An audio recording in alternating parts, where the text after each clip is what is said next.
Before beginning, let's review the anatomy of the abdomen. The abdominal wall extends from the rib cage above to the pelvis and inguinal ligaments below. The rectus abdominis muscles can be identified when the patient raises both head and shoulders from a supine position.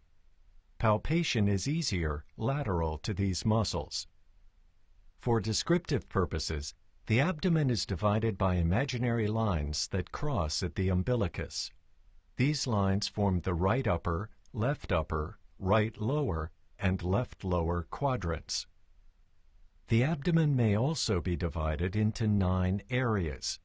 The 3 midline areas are the epigastric, umbilical, and hypogastric or suprapubic areas. The abdominal cavity extends up under the rib cage to the dome of the diaphragm. Most of the liver and stomach, and usually all of the spleen, are within the abdominal cavity. The normal spleen is mostly posterior to the left mid-axillary line.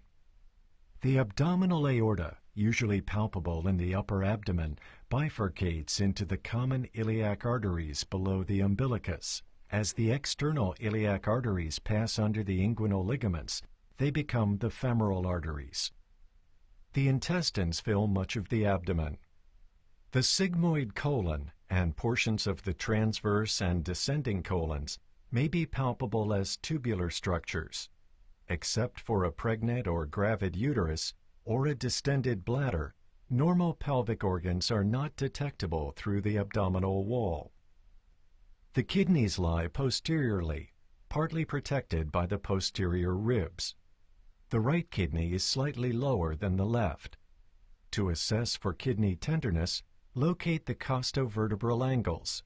They are posterior to and below the 12th ribs lateral to the vertebrae.